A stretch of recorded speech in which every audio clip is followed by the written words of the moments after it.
After that, the game went back to the board screen.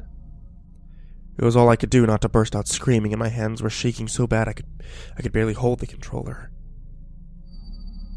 I knew the game was going to test me if I kept playing, but I had no idea that it would go so far. Or that it was even capable of doing what it just did. I could feel my brain going haywire as I asked myself, did the game just read my mind? That didn't seem possible, but what other explanation was there? It was then that I could no longer deny what now seemed obvious. The game is alive. And not only that, it also can establish some kind of mental connection with the player, and yet I couldn't convince myself to stop playing. I don't know if it was the game messing with my mind or just my stubborn curiosity, but even with the previous revelation, I really wanted to see this through to the end. Even more than I did before I beat dementia. Terrifying as it may be, even dangerous, I knew that if I quit playing, I would never be able to stop thinking about it. If I tried to restart the game, it might go back to being normal again. How many people ever get to witness something like this firsthand? Let alone be able to take screenshots of the whole thing. Fucked up as it was, this was the experience of a lifetime. But even so, I couldn't take any chances with my health. I had the TV remote right next to me, ready to turn the TV off in case I felt like I was in actual danger. And if that didn't work, I would pull the plug out of the wall, or just run out of the room. Surely that would be enough. Whatever powers the game has, it seemed to be confined to what it can show on the TV, and whatever its mental connection could do. The latter was what worried me. I still didn't know what I was dealing with, so I wasn't about to underestimate it. I took a break for a few minutes to calm my nerves. And then it was back to the game. And speaking of TVs, there was a TV screen icon right below the white forest I had just left. And because the first animation was so bizarre, I figured I'd try another to see what happened. Although I expected the same animation, I actually got a totally different one. Weird. The music for this one was the Neptune board music. Fitting, I suppose, since it's a fish man and all. I can't help but wonder what the point of these things are. There was one more TV screen icon, so I figured it must be a unique animation of its own. I was going to make sure to see what it was before I left Entropy. But then it was time for another level. The gold brick icon was the closest thing, so I went to that. And I started up in a gold labyrinth level. My health and power were refilled. Not sure how or why, but I was glad not to be heading into the unknown nearly dead. I also noticed that my Mothra sprite had shrunk to half its original size. The music was slow, ominous drum beat with female vocals kicking in about a minute into it, quite haunting. The gold labyrinth itself was an anomaly. I'm not sure how this level would have been played out if I was using Godzilla or Anguirus, because flying seemed necessary just to get around to this place. Another thing that caught my attention was that when you go left, your monster actually turns and faces the left. Now, that sounds stupidly obvious, but in the original game you were only supposed to move to the right, so when you tried to move left, your monster ended up walking or flying backwards. This level was apparently gigantic in size because every time I thought that I had reached the end of it, or thought that I was going to end up back where I started, I encountered something totally new. Things like lava blocks, new enemies, and statue faces. And I found one statue face at a dead end with a wide, open-eyed stare. The night Melissa died, she had an expression on her face that looked exactly like this the whole time. Even when she got hit by the truck, she still had that same expression. I can't help but feel like something really is staring at me from behind the screen when I look at this.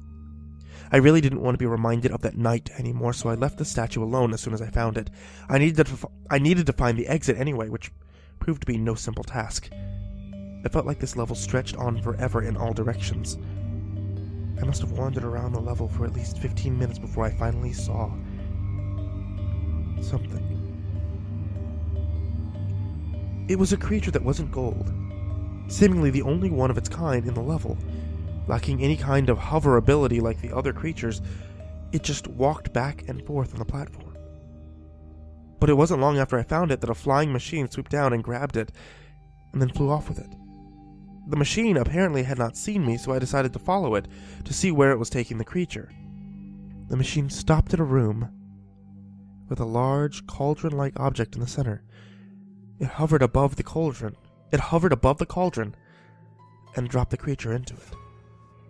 The creature emerged from a hole in the cauldron's side, now adorned in the same gold color as everything else. The machine flew off.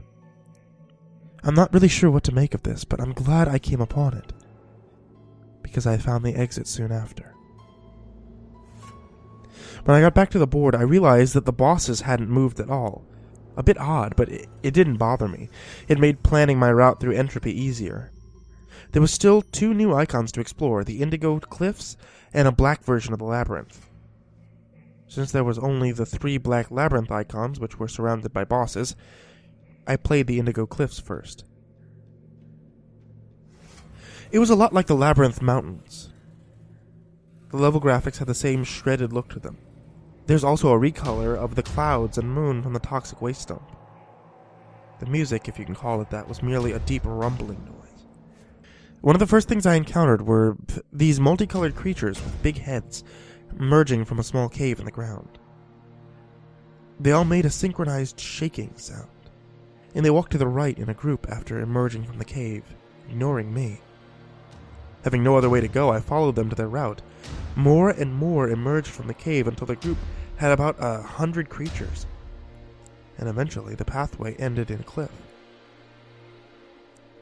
I was shocked to see that upon reaching the cliff,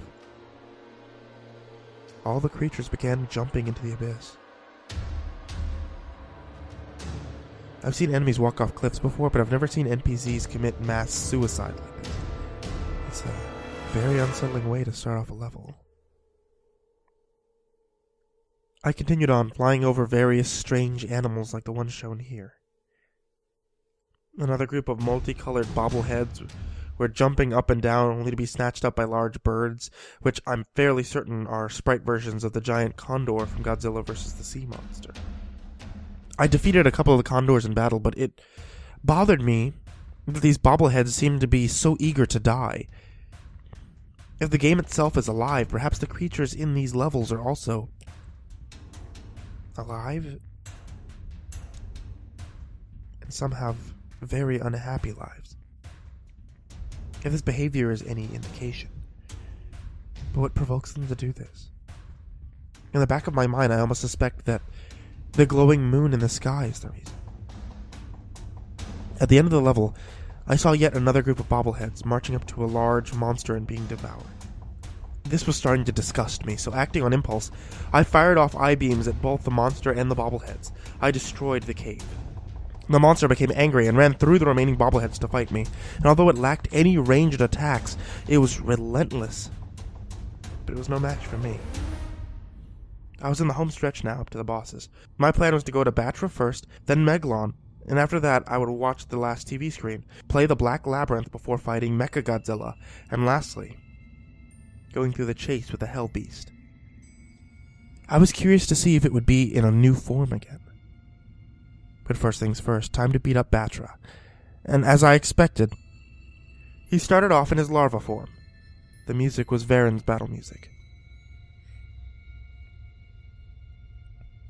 Whenever the game puts in a new Godzilla kaiju with more than one form, the other form always shows up. For a game that's otherwise inexplicable, it's rather starting to become a consistency and accuracy with new boss kaijus. The first started off simple. Larva Batra found in a similar fashion as Magma did, charging back and forth and occasionally firing off lightning from its horn. During the fight, I noticed that Mothra's combat capabilities had been altered in my favor. The I-beam did twice as much damage as they did originally. Now they were as strong as Godzilla's punches, The poison powder was similarly improved. It also did this nice thing where I would actually hit an enemy when you used it. And 2, in the original game, even though Mothra could fly, she was unable to fly over an opponent. You would get knocked back in the same way you did as if you ran straight into them, which was extremely annoying, but not anymore. I could change direction and fly around, which was a big help because flying Imago Batra is much like fighting a clone Mothra, although Batra is distinctively faster and stronger. No longer impeded by its slow-moving larva form, Imago Batra was a fearsome opponent. Although it lacked the horned lightning, it now had a new, more powerful I-beam. Batra could change direction just like I could, so this battle involved a lot of flipping and flying around. It was pretty damn fun, to be honest. So after defeating Batra, I was excited to see what Megalon would be like. But first, I went through an Indigo Cliffs level, and shot through a lot of creatures for the health power-ups. So about Megalon. His music was Gigan's theme. Makes sense, since Gigan was his battle partner in Megalon's one, and so far only, film appearance. He was a lot like Mothra, but faster, and with more weapons. He'd start off charging off with his drills. I liked to fly back and forth around him, which seemed to really annoy him. After a few seconds, he'd step back, turn around, and start spitting out grenades. Those were a pain because they bounced when they hit the ground. And lastly, he started spamming his light beam. It only went straight forward, so it was really easy to duck under and then shoot him with an I-beam. Overall, I describe him as a strong, persistent, but dumb. I was now nearing the end of Entropy. I had just taken down Meg Lon, and I started up the last TV screen to see what I'd get this time. The results were unpleasant. The music for this gruesome scene was the password theme. I couldn't figure out why this animation was so sinister and violent in comparison to the others. The whole game seemed to be growing more malevolent. As I went on to finish Entropy, I began to feel drained. It's hard to describe, like I had suddenly became tired when I wasn't before. Most likely it was just the tension from all that had happened in the game getting to me. But who knows? The last level type on Entropy is what I call the Shadow Labyrinth. The scenery was recolored from gold to black. The music was an evil ambience, similar to the Unforgiving Cold loop, but distinctly different. The music was my first sign that this level was going to be distressing. I traveled through the maze for about a minute, and I noticed that there weren't any creatures hovering around. It was an odd transition from the Gold Labyrinth, which was overrun with creatures, to this level that had nothing at all. But then, this might be a good thing. Maybe there wouldn't be any obstacles and I could get through the level with ease. But then the screen went dark. And immediately I snapped out of my daze from a few seconds earlier. Everything had darkened so that the only thing that I could see was Mothra. I couldn't tell where I was going, and I ended up frantically running into walls. I heard a noise. The sound of a crowd running through a hallway. And along with the running came the roars. Loud roaring sounds which I would describe as something like a rabid dog, the size of an elephant, screaming with fury. And I could tell that whatever was making this noise, there were lots of them. I knew there was something there, but it wasn't until I did some screen cap editing that I got to see what my pursuers looked like. But at this time, I couldn't see where they were, or where I was going. I was literally running blind. And this mob of beasts eventually caught up with me. All I could think was no as I saw my life bar rapidly declining. The monsters had taken me down to half my total health when I was saved. The light came back on, and the attackers disappeared. And so the challenge of this level was revealed. Find the exits before the lights go out, and a pack of monsters maul you to death. I was in panic mode now, moving as fast as I could while trying every path that I could find for a way out. As I played through the level, the lights went out a total of 3 times. The second time, I would have been dead meat. had it not been for one of those wide-eyed statues.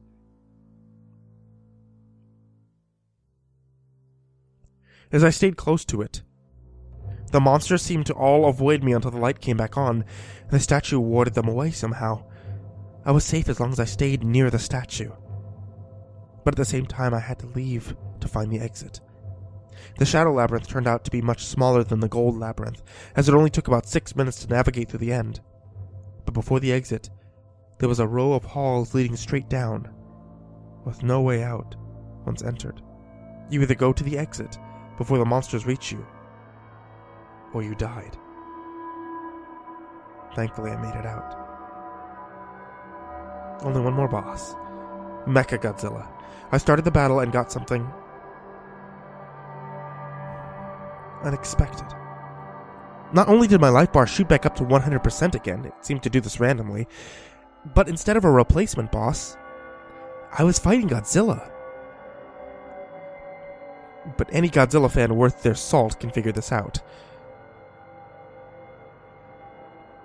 Mechagodzilla started off like fighting a clone Godzilla, but his disguise burned away after only 3 life bars. Usually a transformation only occurs at the halfway point. At this point, it was like fighting Mechagodzilla in the normal game. It felt kinda nice to fight one of the original game enemies for a change.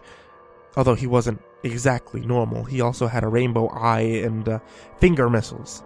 This preventing me from doing the old trick of backing him into the corner and hitting him with eye beams in a spot where he can't hit me. But that was always a cheap trick anyway. But after getting him down to half his health, something weird started to happen. His sprite started to glitch in much the same way as Godzilla had back in the first world. After a few seconds, the glitches began to form a new shape. And thus the game had created not Mechagodzilla. And I discovered that this visual glitch was somehow related to the game recreating things. The human face on this one gives it a very uncanny look. It was one of the stronger replacement monsters, and had the most firepower. Pictured here is a mouth beam, which I got caught in the middle of. Even though it was a bit stronger, it was also slower than the original counterpart and couldn't jump around as much. I won the fight by constantly staying out of the line of fire, bombarding the machine with poison powder as I flew over it. One last thing to do. The Hellbeast chase. Oh boy. Might as well get it over with, I thought. Run. The Entropy End chase ended up being exactly what I was afraid of. A labyrinth level. All the other chases, although difficult, were extremely straightforward. You just had to run to the right and not get touched. But this took all of the simplicity out of it. There was no telling how big this labyrinth would be, or where the exit was. And now, not only did I have to constantly backtrack to find my way out, I also had to avoid getting one hit killed by the red monster. And for those first 30 seconds, it didn't show up. But I knew that it would. And as I started picking up the pace, I heard a loud flapping noise. And there it was, in a flying form. It flew with bat-like wings, and was as fast and relentless as ever. For reasons already stated, this was probably the most nerve-wracking of all of the end chase. And as such, I had to keep my focus on the game and not take screen caps. However, I did take one of the red monster doing something that I found interesting. I had managed to lose it going through a different path than it apparently expected. And it was blocked from attacking me by one of the organic walls in the red labyrinth. Or so I thought. It tried clawing through the wall for a second before opening up its mouth and tearing the wall apart with the intestine jaws.